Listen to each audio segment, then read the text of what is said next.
My name is Ann Gutso, and I am the Associate Director of the University of Wyoming National Park Service Research Station. You might know it better as the AMK Ranch. Next, I want to do a quick land acknowledgement for our Native American friends. We collectively acknowledge that the University of Wyoming occupies the ancestral and traditional lands of the Cheyenne, Arapaho, Crow, and Shoshone indigenous peoples, along with other native tribes who call the Great Basin and Rocky Mountain region home. We recognize, support, and advocate alongside indigenous individuals and communities who live here now, and with those forcibly removed from their homelands. Finally, I want to introduce our speaker tonight, who I'm delighted to say is the director of the University of Wyoming National Park Service Research Station. There's our website, UW-NPS.org over there. That's how we shorten it. So Bryan Shuman, PhD, is a Wyoming Excellence Chair in Geology and Geophysics at the University of Wyoming, where he has taught since 2007. He currently serves as director of the UW National Park Service Research Station at the AMK Ranch in Grand Teton National Park. Shuman's research focuses on long-term changes in climate and their consequences for water, ecosystems, and people. This work has involved studies of the geological record of hydrologic and ecological change since the last ice age in the Wind River Range and Beartooths, as well as elsewhere in Wyoming, Colorado, Montana, the Midwest, and New England. So with that, I want to welcome Bryan Shuman, the new director of the University of Wyoming National Park Service Research Station. Thank you, Amy. And thank you everyone for coming. It's really my pleasure to be connected to this community, and I know many of you have been coming to these speaker series over the years in the past, and it's I feel a real privilege to come into this new role here. I'm in the funny position of having been the director now for about a year and a half, and this is only the first day that I've spent at the station. So, these are pictures from today. I know they're a little bit hard to see. Maybe we should turn down the lights. I know it'll make it hard to see me, but you're going to want to see what's on the screen. So, I am also delighted today to speak to you about a major report that we've just put together in collaboration with a number of different organizations around the region. And it's called the Greater Yellowstone Climate Assessment. And it really is intended to look at the past, the present, and the future of climate change in this region as a way to help us kind of have a dialogue and think about what are the consequences that we need to prepare for the future. What are some of the projections and things that we face going forward? So this project was a collaborative grassroots project. It's not like other reports that you might see that came from the federal government or from the state. This is really a collaborative group of people who put this together. So it's the University of Wyoming, including people like myself, my PhD student David Liefert, who's there in the middle of this set of photos, but then also Steve Hostetler, who works for the U.S. Geologic Survey, was one of the main lead people. Kathy Whitlock, who's a member of the National Academy of Sciences from Montana State University. She's done research in Yellowstone for decades and was a major leader on this. And then Charles Wolf Drimmel represented the Greater Yellowstone Coalition, and he was part of connecting us to lots of different community organizations around the region. And then Scott Biskey here, who's the fifth person on the screen here, he was our science editor who really put it all together for us. So I just wanted to recognize that this what I'm going to try to talk to you about, it was meant to represent many different communities engaged up here. And we really see this as trying to be a common resource for voices all over the Yellowstone region. And as Annie said earlier, we really acknowledge that this land has been of importance and value and the homes to many people, many indigenous communities for 10,000 years. And then for many of us who live here now in many different communities around the region, there's so many different voices and different needs that we face. The intention of this report was to really give us all a common baseline to think about what might be changing here. and what do we need to prepare for? So if you're interested to see it, it just came out yesterday. We don't have that many, I don't have any additional ones here, physical hard copies yet. We're going to be sending them to libraries and to the national parks. We'll make it available, but you can go online now and see the report. It's at gyclimate.org. And it really tries to take this issue of global change and scale it down to what's really happening here in the Greater Yellowstone area. And so just to define that for you, it's, of course, the center of that is Yellowstone National Park and Grand Teton National Park, but there's all the national forests around it. There's the Wind River Indian Reservation, BLM lands, and plenty of private ranch lands and communities that are all connected to that. So this report was intended to really look at all the individual watersheds and take this global change and think about what's happening in each of these watersheds. What do we need to prepare for here? So we sort of focused on the 6 different watersheds around the region. The Missouri headwaters, which is where Bozeman is located, up in Montana. The Upper Yellowstone, which is where Livingston and Red Lodge, Montana, are located. Then the Bighorn, which is the Cody and Lander areas. And then, of course, the Upper Green River, where Pinedale is. And then we are here in the Snake headwaters, of course. This is the source of the Snake River. And then the Upper Snake River region in Idaho is also part of this report. So I'll try to get into some of the details about what's going to happen here, not even just the whole broader area, but focus it a little bit more specifically on what are we learning, what do we know about changes here in the Upper Snake, or in the Snake headwaters here around Jackson. A key piece to this was that we didn't just do the science to look at what's changing from a sort of physical climate standpoint or a hydrology standpoint. Those were the 2 big focuses for this report. But we also had interviews with people all over the region to see what are people concerned about, what are the changes related to climate change that people have encountered already. And the number one thing at the heart of this from all the interviews was, sure, people are seeing impacts on changes in temperature, they're seeing impacts in habitat and species. We know there's changes in fire across the West, things like that, but water is at the heart of it. And so this report we spent a lot of time really thinking about how water has changed. So this report is intended to be kind of a source for dialogue and thinking about what are we concerned about, and based on these interviews, we know water is a key piece to it. So we really tried to address that as best as we could. So I'm just going to kind of give you kind of 3 main bullet points of what I've learned from being in this process.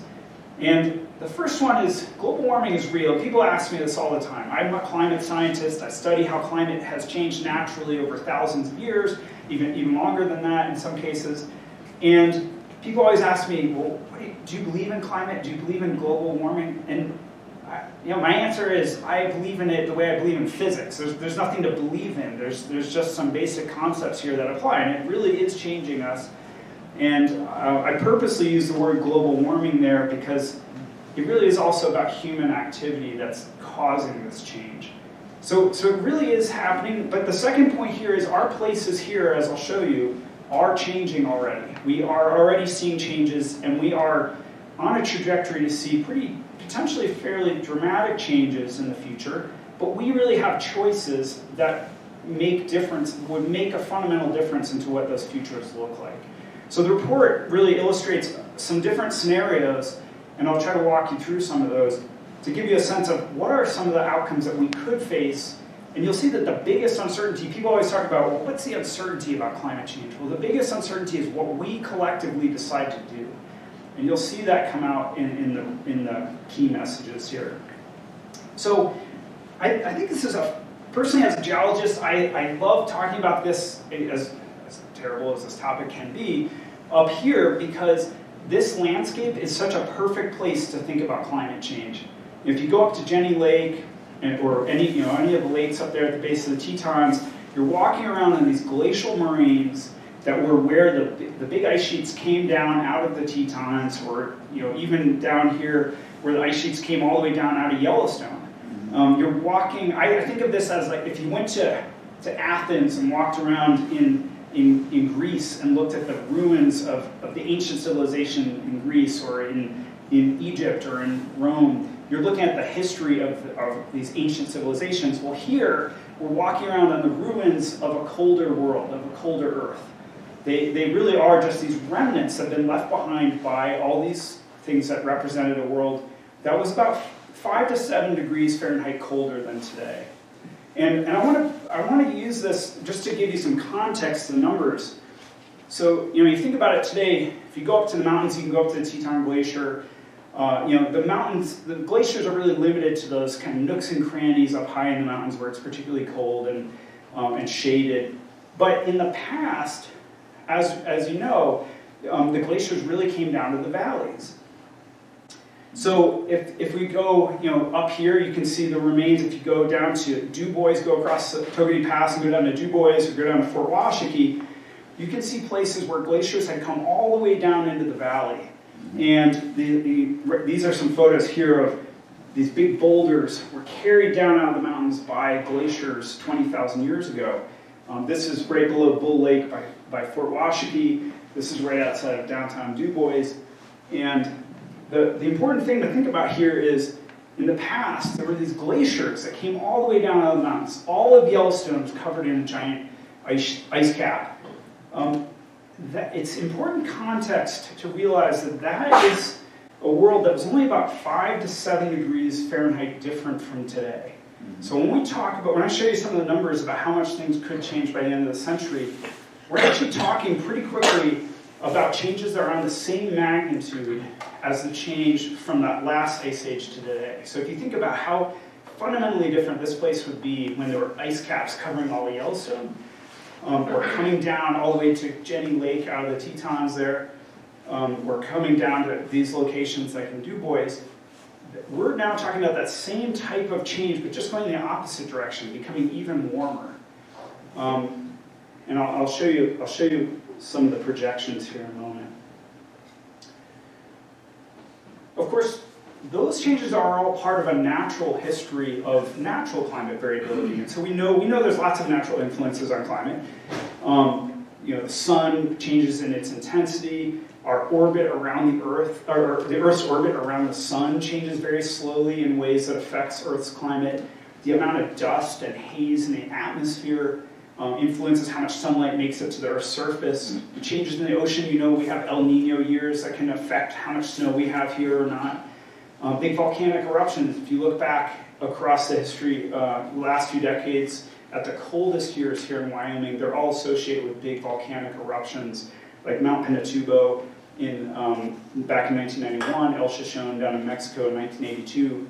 Those big eruptions in the low latitudes produced stratospheric levels of ash that shaded the Earth and cooled things off. And so we ended up with very cold years as a result. So all of these processes we understand reasonably well, and they really shaped the climate history here. And what's interesting is to look at what do we understand about that? How's that compare to what's going on today? So here is, I'm going to show you a few graphs of how things are changing. And this graph here is from 1900 up to 2020. And this is just the average temperature of each year across the whole state of Wyoming. And so the average temperature of the state of Wyoming is 39.8 degrees Fahrenheit. We all live here, so no, it's not that warm. But that's our average temperature. And you can see right away here that we have, for most of the last 100 plus years, temperatures bounce around about a couple degrees. Either you might have a year that's plus 2 degrees or 2 degrees below average. You roll the dice, you get a warm year, you get a cold year. Back 1935 was an impressively warm year.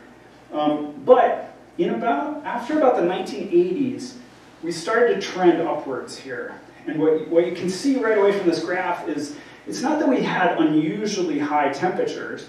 We've had some high temperatures in the past, we just have more of them than we used to. And what's really changed is we've lost those cold years.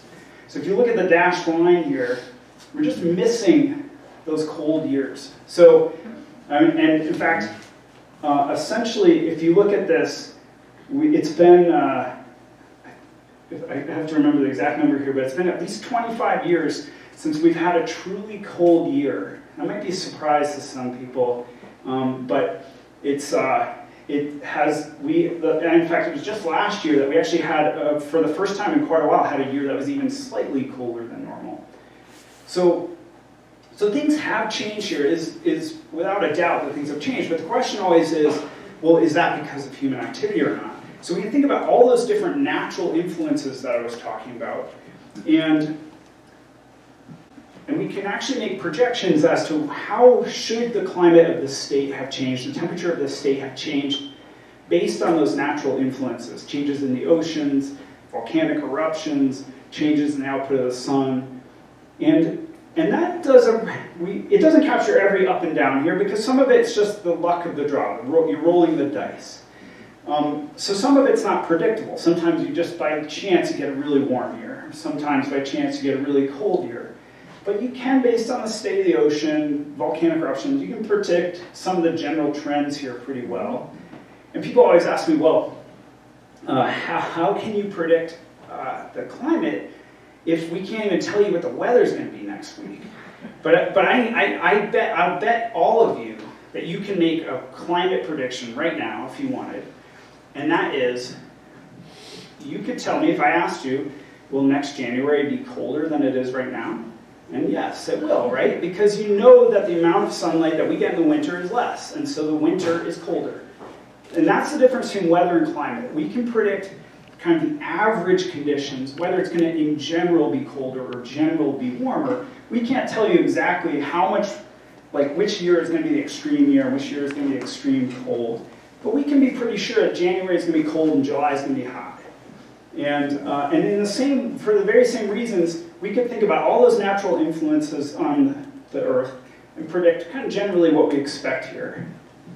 But the big thing that's changed is that this projection, this blue line, doesn't really capture this upward trend that we've had in the last few years.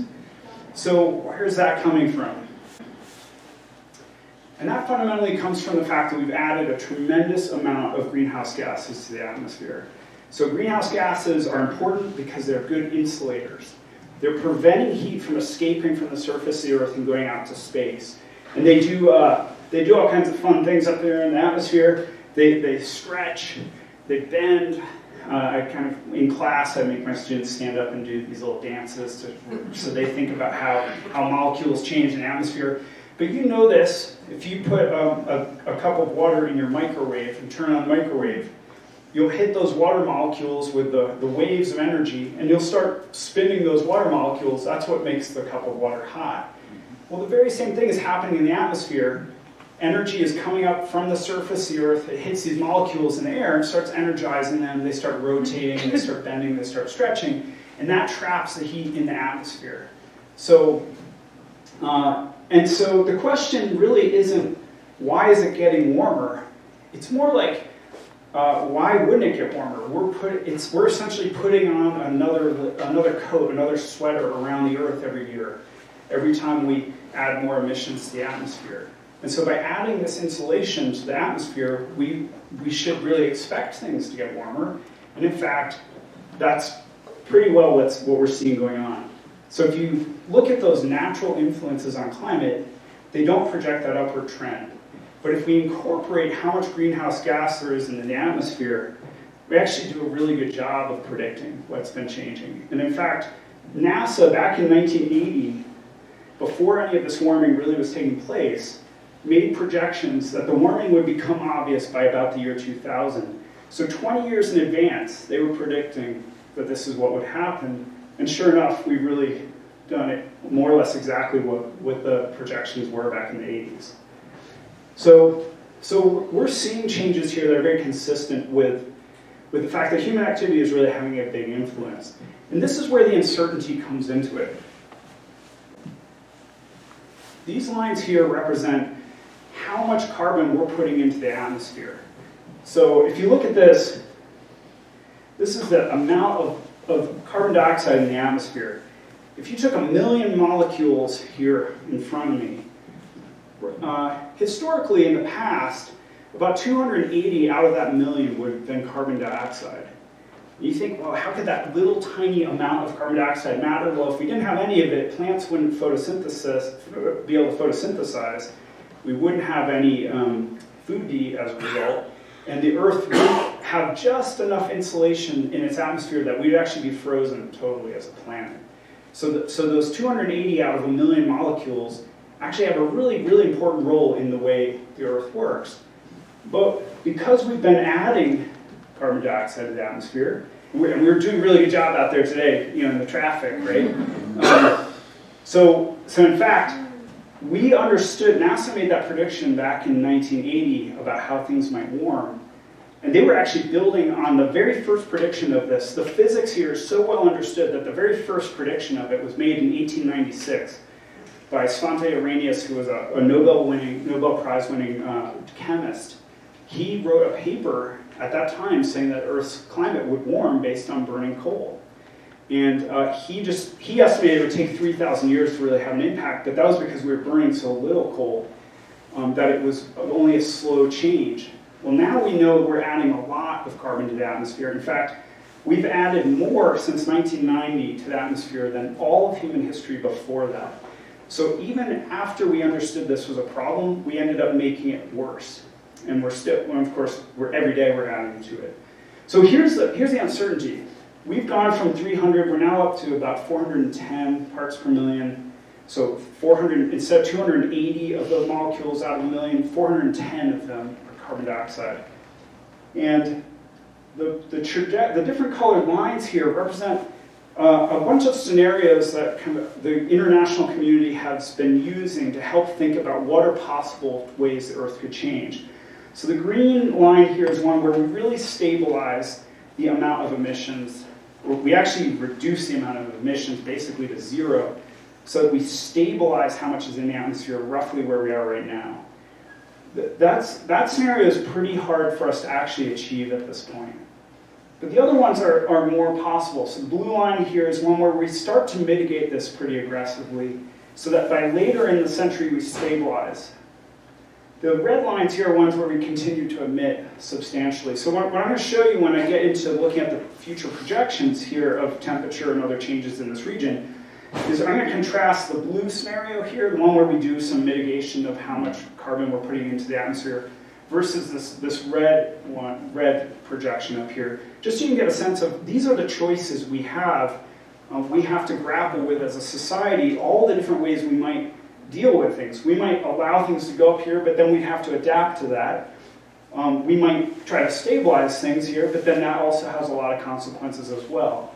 So we have to decide where we're going to go. But I'll show you for this region what those two different trajectories could mean. So here is a picture of the future temperature of the Yellowstone region. The black line here, this goes from 1900 out to 2100, so 200 years here. The black line here is basically that orange line I showed you in the earlier graph. This is the historic observations. And then the blue and the red lines here are the projections, the climate model simulations.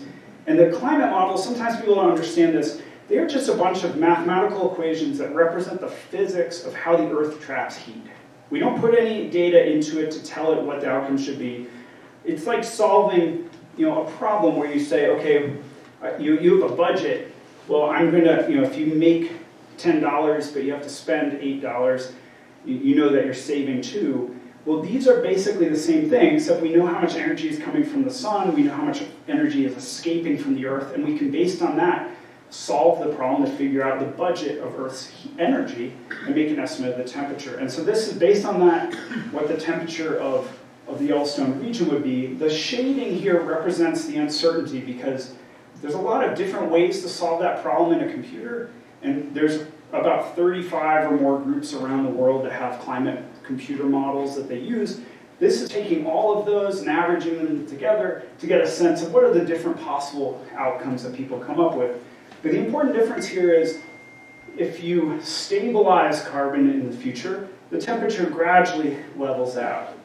If you don't, the temperature continues to rise. That's the key message here.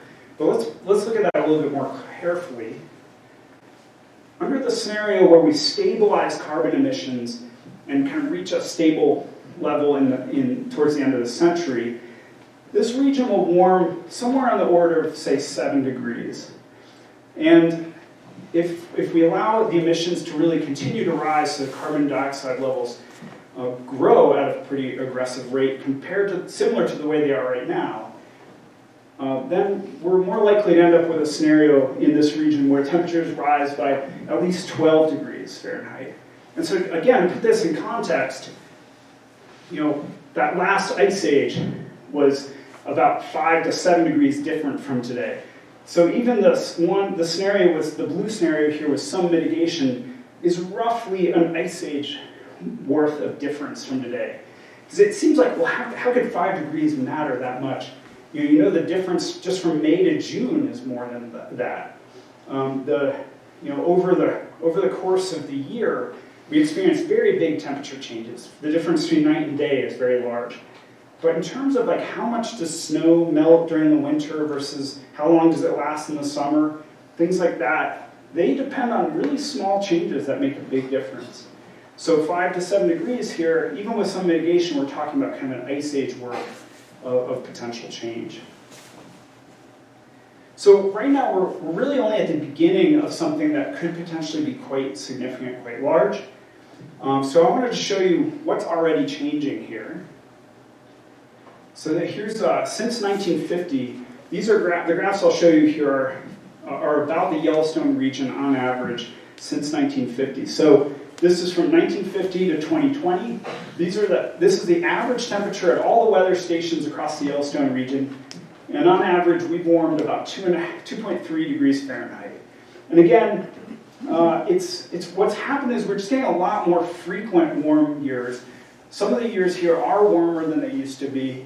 Not by that much, but we just have a lot more of those warm years, and we really have lost the cold years. Especially, here's that Mount Pinatubo volcanic eruption that cooled things off back in the early 90s. That was the last really cold year, and since then, this region's been pretty warm. The other one, probably some of you are skiers, maybe. So this next graph may be something you want to care about. Since 1950, we've lost 24 inches of snow here. That's roughly 25% of the normal winter snowfall. So I was really surprised by this. I did not realize this change was already taking place. Something that's really interesting about it is the amount of precipitation overall, the amount of water falling out of the sky, has not changed. That's actually flat. But what has changed is that it's so warm that now 24 inches worth of snow falls as rain instead. And that's an important part of where we're headed here. The other big change that matters, if you like to go out on the Snake and get on the river or do some fishing or something like that, is that the timing of peak runoff has shifted forward in the year. So this is 1950 to 2020. This is the date in the year when the peak of the stream, when is the river at its highest level. On average across the Yellowstone region, that has moved forward into the year from June, mid-June into early June, so by about a little bit more than a week. And this is important because if that water flows downstream earlier in the year, there's less of it around late in the summer to keep things wet. And that is really important for our agriculture in the region. It's also important for lots of recreational activities. It's important for our fish. So there's a number of potential consequences. Just one last piece that it's interesting to know is changing is that while I said the total amount of precipitation isn't changing, there's less snow, but the total amount of water falling out of the sky isn't changing, it's actually changing when it occurs. So this is by month, January, February, all the way over to December, and the last one there is the average for the whole year. These bars show you how many inches on average has each month changed. And what you can see is that the spring and fall months, those graphs are up because there's more rainfall, more snow and rain falling in the spring and the fall, but there's less in the summer and actually less in the middle of the winter. So there's a shift in when these things are occurring, which also has important consequences. If you have less water flowing down the streams all summer, and then you also have less rainfall in the summer, it just makes the late summer that much drier and really does increase our fire risk, for example. Okay, so these are things that are already changing. These aren't projections. This is what's already happening. But I'll show you a little bit more about what does this mean for the future of this region. And something that, of course, a lot of people are aware of is that we are starting to see record wildfires across the West. So there's a lot of things tied to the fact of where does that mean? Where are we headed with this? So I'll start here with that runoff point. So this is for the Snake River, projections of how much water is flowing down the river for each month. So the black line here is what you normally see. So if you look at this, we kind of get peak runoff in May and June, and then it starts dropping down in the late summer. The different colors here represent different decades in the future. So the yellow is sort of farthest out into the future, and the sort of purple colors here are kind of mid-century. And the big thing you can see is that early in the year, there's actually, because the snow starts melting earlier because things are warmer, the runoff happens sooner. And so there's actually more runoff early in the year than there used to be. But what really matters, so there's actually some increased flood risk early in the year. But late in the summer, there's actually, as a consequence of that water flowing downstream, things dry out faster. And so we end up with a lot less water in the rivers through the bulk of the summer. If we look out, these are projections again for different time periods through the rest of the century. So I'll just kind of get us to the end here with a couple slides that kind of bring it really back to Jackson specifically. One thing that is interesting is look at how many days of the year are below freezing. How many days of the year are below 32 degrees? And right now we have about 240 days a year that are below freezing. It's not Florida here. Plenty of cold days.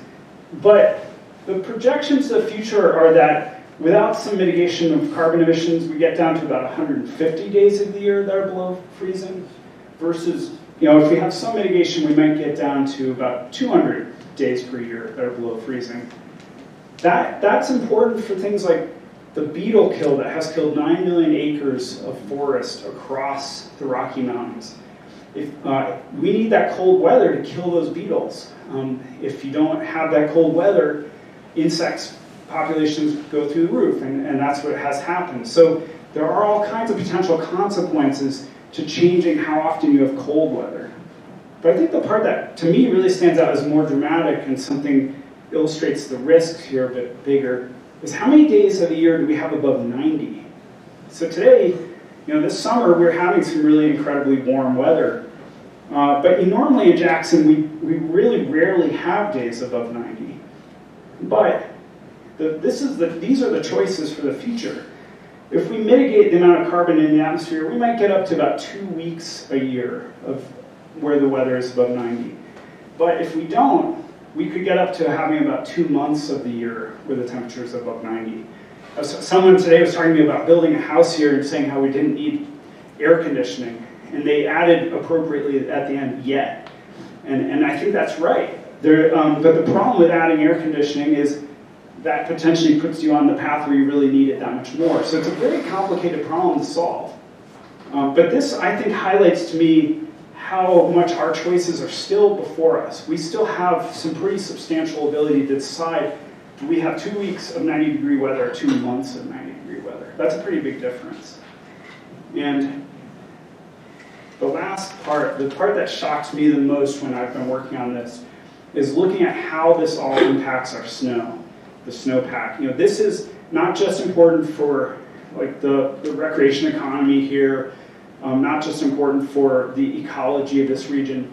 This is also the water that, these are maps here, so this is kind of the Greater Yellowstone region. So on the west, this is water flowing down the Snake, going out to the Columbia River. This is creating electricity when that snowmelt hits Grand Coulee Dam, for example.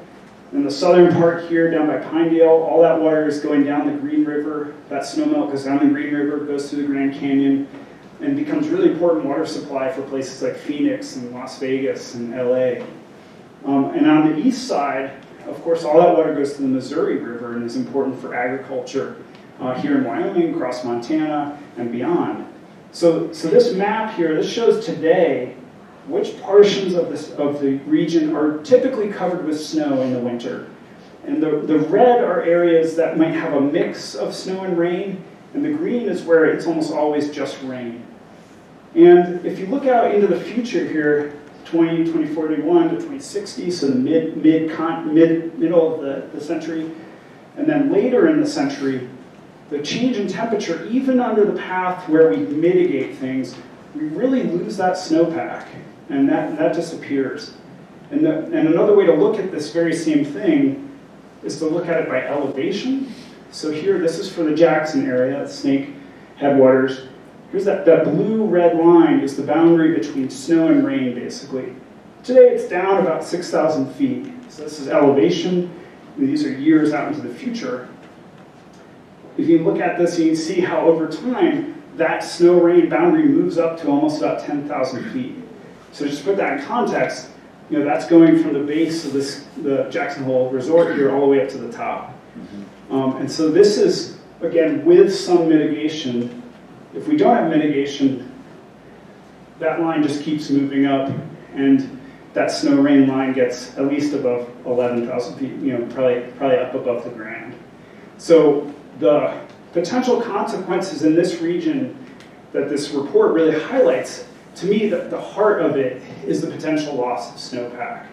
And that's something that we have to grapple with, because we don't fully know how the globe all the nations around the world will decide which of these paths we'll be on.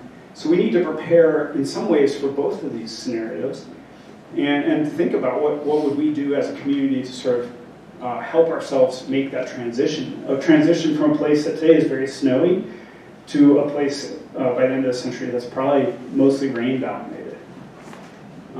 So that's the point of this report, was really to kind of start a dialogue, get all these voices around the Yellowstone region talking about how do we want to manage this situation. We have a risk in front of us, and we're better off understanding it and trying to start talking about it now if we really want to prepare for that future. And you can see from these projections that, going back to what people said in those interviews, water is really going to be at the heart of what we need to think about. But there's a whole range of things, consequences that we need to dig into. How will this impact our recreation? How will this impact our wildfires, our wildlife? What are our policy solutions going to be? That's something we need to think about.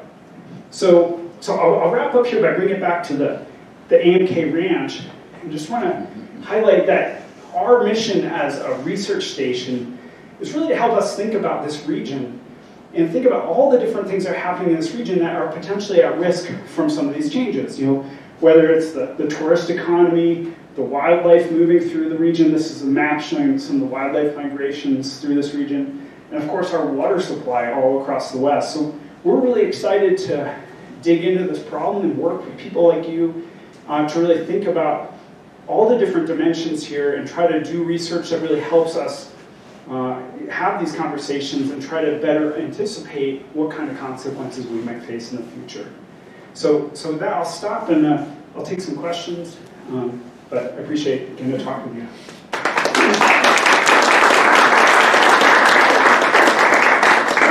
What do the letters RCP mean? Oh yeah, sorry, yeah. So RCP means relative concentration pathway. This is it's a cryptic thing. Question. It was on some of the charts. I'll go back here. Yeah, here. So this is how that snow-rain boundary would change under a scenario called RCP 4.5. And this is part of the international discussions about climate change. They've looked at these different scenarios for the future, and they call those different scenarios relative concentration pathways, meaning the concentration of carbon dioxide in the atmosphere. And that 4.5 is how many additional watts per square meter of the Earth's surface is being trapped by the atmosphere. So so you think about like a 100-watt light bulb. 4.5 watts doesn't seem like very much. It's about the amount of energy coming out of a Christmas light. But if you put that over every single square meter of the whole Earth, this is the scenario you end up with. That second scenario I was looking at is called RCP 8.5, and it's almost a doubling of that first one. Where are we now? Where are we now? We are about 2. watts, additional watts per square meter. So if I go back to that, the pathways that we face here in the future. So right about here is we're around maybe 1.5, 2 watts, additional watts. This gets us up to 4.5. This gets us up to about 8.5. Yeah. Did the modeling that you used here, did that also take into account the other greenhouse gases? Yeah, this is a good question. Does the modeling we use here take into account other greenhouse gases? Absolutely. In fact, one of the big differences between the two scenarios I showed you, I emphasize carbon dioxide, but there are a number of other really powerful greenhouse gases, like methane, and some of the like HCFCs, for example. Because we're already beginning to work on phasing out the HCFCs, they are a very powerful greenhouse gas. They actually make one of the biggest differences in terms of these two scenarios.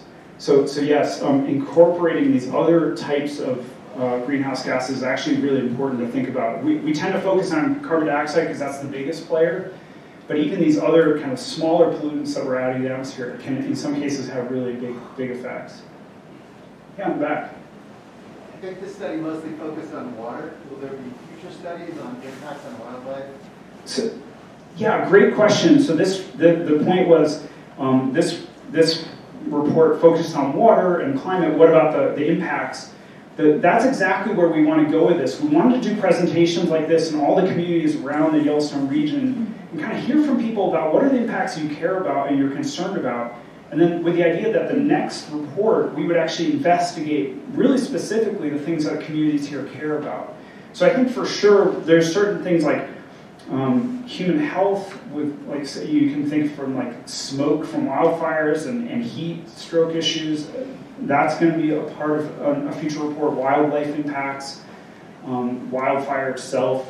But if any of you have ideas, I'd love to hear about them because we want to. Our goal here is really to pull together the best science to try to inform community discussions.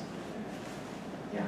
One question that I've always had in some of these presentations: what is the impact of the oceans warming? Yeah. When we're in a central continent, I guess Yeah. I had the impression that we would be having more rainfall, but there might be big patches in which there would be none. So that's why we would go from, drought to over.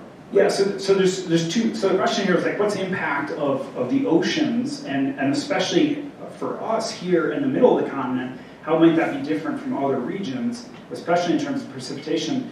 So there's two pieces I would say to that.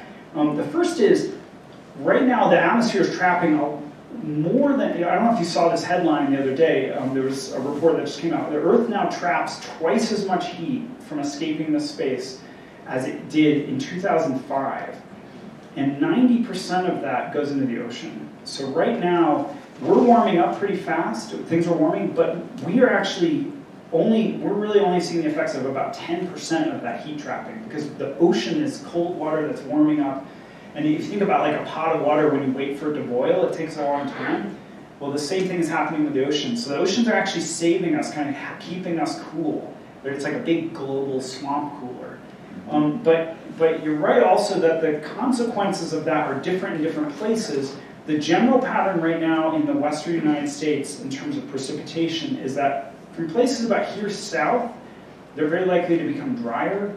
And places from about here north are likely to actually get wetter. And we're in that in-between zone where we might actually experience a lot of kind of flickering back and forth. If you think about like our storm systems coming up the Columbia River base, river valley, and then hitting the Tetons, where those storm tracks are aligned is slightly shifting in a way that might impact some of our precipitation here, but it's variable, and so that actually becomes one of the harder things to predict in real detail. Yeah. You mentioned on one of your slides that the average temperature has increased 2.3 degrees since That's the right. 1950s.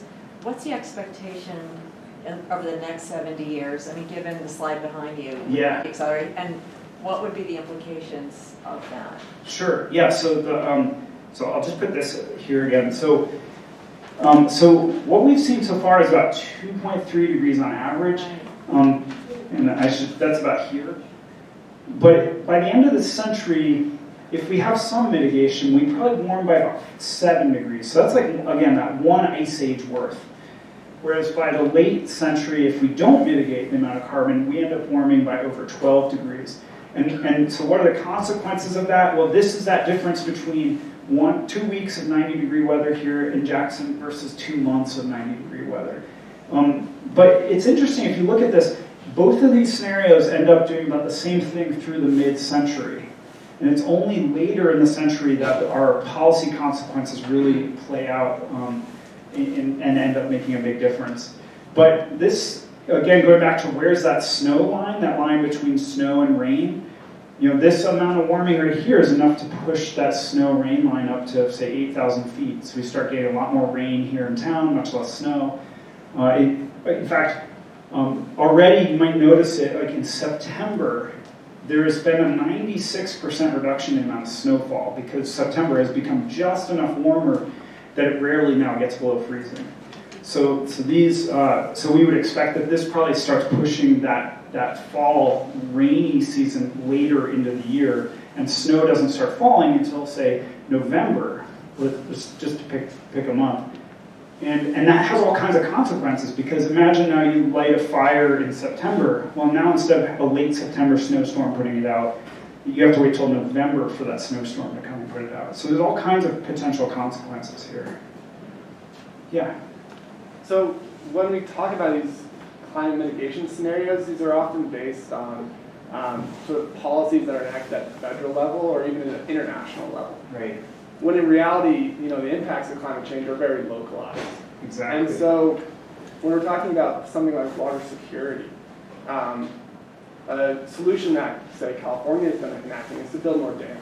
Right. We also know that there are major environmental consequences of dams. And in a place like the Snake River headwaters, building more dams doesn't necessarily seem like a tenable solution. Right. So I guess, can you just speak to how that mismatch between where these mitigation scenarios are applied and actually what happens like on the state or the regional level? Yeah, this is a really good question about policies that are implemented sort of at the international or national level, but that determines the outcomes that we have to deal with at the local level.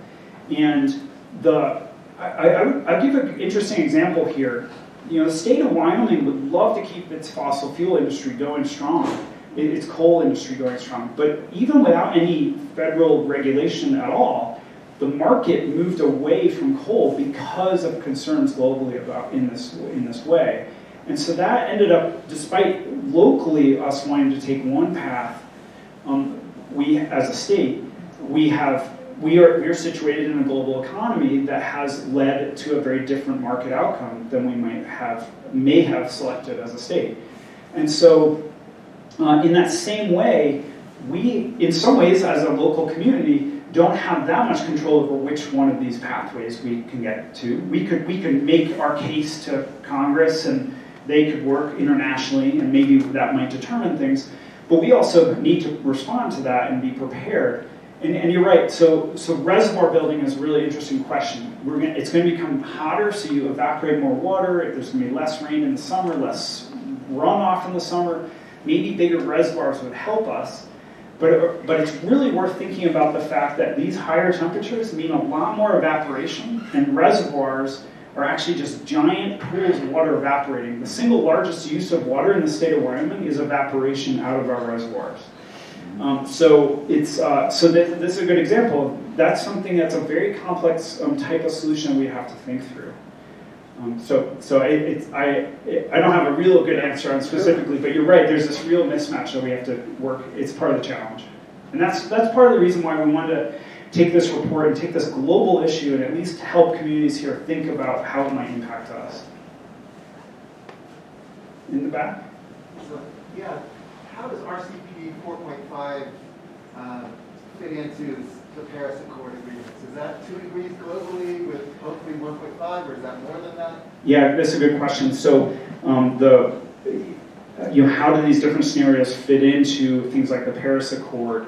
And one of the key goals internationally that we've had on the table for quite a long time actually is to try to keep global temperatures from rising above 2 degrees Celsius, above what they've been historically. Large portions of the United States, including our region here, are already very close to passing that threshold. So the RCP 4.5 is probably in some ways the closest to the current trajectory that we're on.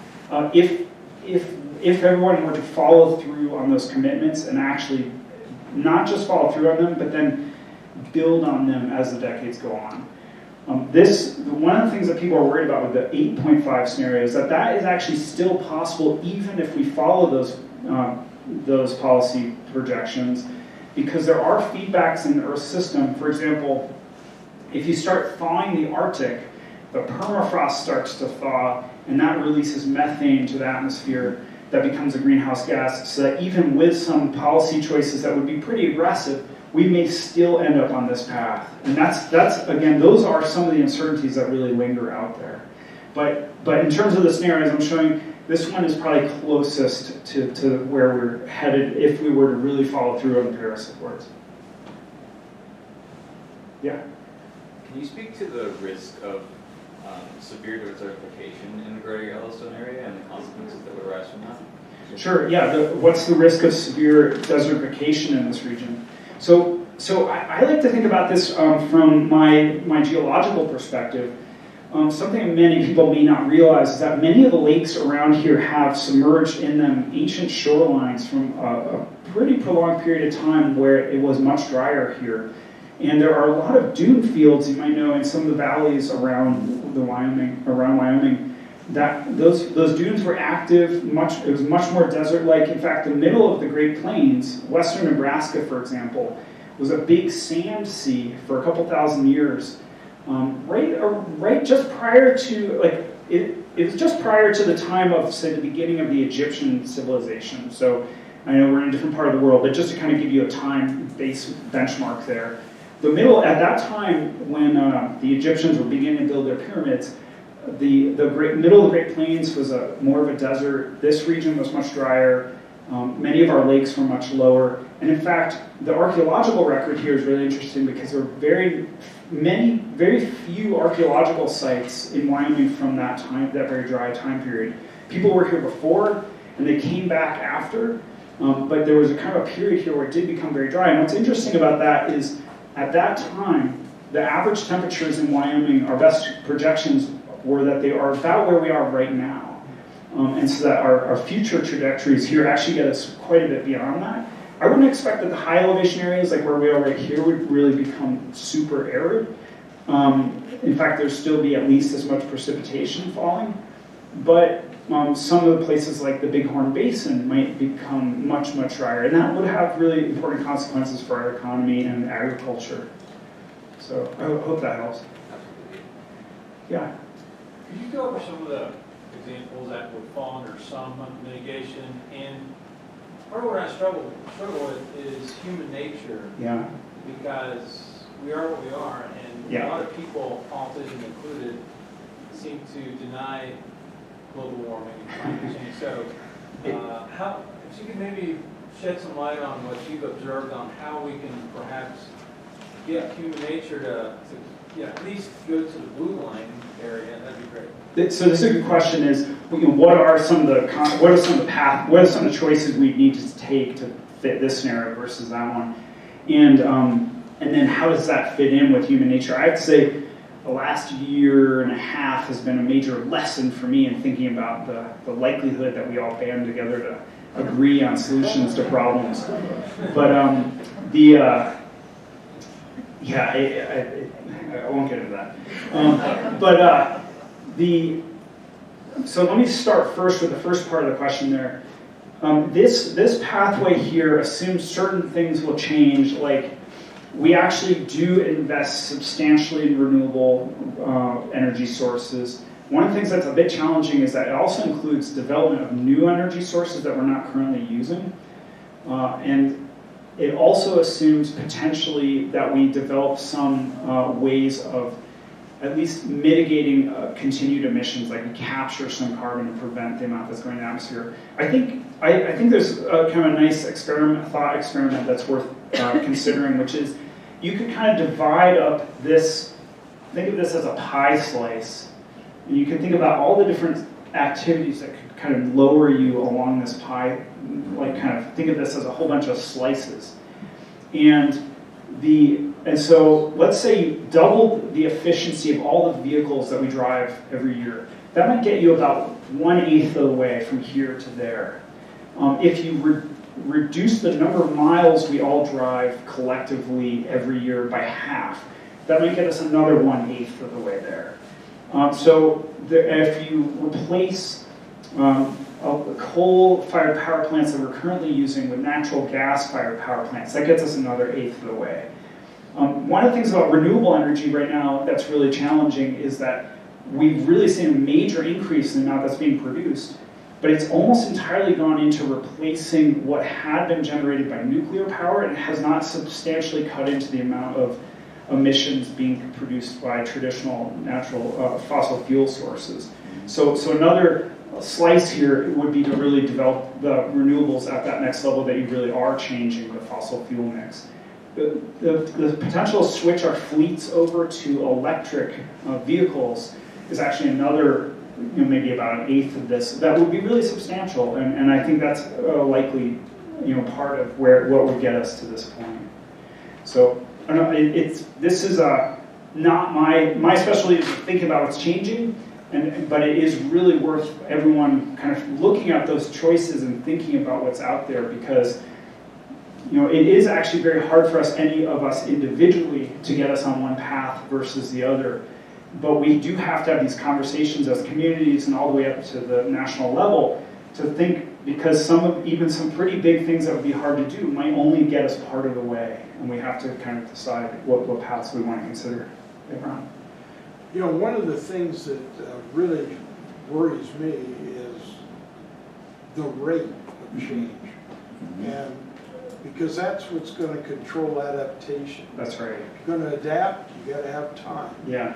Well, in Wyoming's Green River Formation, which was deposited in the Eocene 45 million years ago, closed basin, we've got 24 climatic cycles in there where we go from oil shale to trona, oil shale to trona. And that's basically going from Mud Lake in central Florida to the bottom of the East African Rift. Yeah. That's the kind of climatic change. We've also got ash beds, which we date, and we know that those changes were 5 to 10,000 years. Right. And we're talking about changes here on the order of 100. This is a really good point. So the question is the rate of change. And so another geological analogy here is that when I was talking earlier about the Ice Age ending, and that was the Ice Age ended because the world warmed by about 5 to 7 degrees. Well, that took 15,000 years. We're now talking about that same amount of change here, but we're going to do it in 150 years. So we're doing it in 1% of the time. So the rate, geologically, Earth does go through climate changes, but there's a lot of time for things to slowly adapt to that. In this case, are we prepared even for weather that might be too warm for houses that don't have air conditioning, and within our own lifetime? So there are lots of changes that could really rapidly exceed our capacity, and that we're dependent on resources being a certain way. I think of a good example is like Houston, Texas, where lately, last few years, they've had these tremendous hurricanes sit there and dump a lot of rain. Well, their culverts were only designed for a certain amount of rainfall. And so if the culverts are only so big, if you have too much rain, they act as dams instead of letting the water flow through. And so you ended up with streets across huge areas of the city where cars were floating or submerged just because the water couldn't get fast enough through the culverts. And that was all because we designed culverts based on a climate that was like this, not one that's based on this. And we're certainly not necessarily prepared for a climate that's like that. So this is where local choices really are worth thinking about, because maybe we need to think about, well, what do we do with our stormwater in the future when we get into a new state? An example of that is this recent storm in central Indiana, Yeah. Bloomington. In 1 hour, they got 5 inches of rain. Everything flooded, and the sewers all backed up. Exactly. This is the issue here is something to think about with water is the warmer the atmosphere is, the more the atmosphere can hold water. It's like a sponge. You think about the hotter it is, the easier it is to evaporate water. But when you squeeze that sponge, there's then more water to come out. So when you have a rainstorm, you might have the same amount of rain you had in the past, but now instead of happening over a week or a month, it might happen in one rainstorm. And so this again is another way in which our infrastructure is not prepared for that. So that's one of the things we really have to face and deal with. Yeah. So I think we're at the end of our time. I appreciate these great questions. One more. But maybe I'll take one more. Yeah, one more, and then we'll call. Okay. Yes, you. Oh, me? Oh, okay. I was listening to a study on climate change today, and I've also just happened to be from Missouri, where they've been talking about this also, that climate change is really, maybe say, pronouncing our land mismanagement in many different areas. So you're talking about city. One thing that I've kind of looked at is just stormwater riparian areas that no longer exist. Like the Yellowstone area used to be a sponge of water and hold waters, and now our farming communities essentially try to maximize farming area to where it's 98% cultivated, instead of having huge buffers around areas so that we can recharge the water into the water system instead of having all this runoff. So I was wondering, does the state of Wyoming ever think about how they're managing land and runoff so that water is not moving so fast? It's an interesting question. I know there's actually been some discussion by the state engineer's office, the Wyoming Water Development Commission, as to how to manage our forest to better affect stream flow in the state. And but it's a challenging problem. It turns out that it's more complicated than people had anticipated, because they've done some places where they've done some experiments, and the changes have not been what they expected. But these types of issues are something we have to confront and we have to start doing those experiments to figure things out. So, but there is some discussion of that, but I don't know if it goes exactly in the direction you're headed, but you're right. Well, thank you all so much. Thanks for hanging in there, and I appreciate it.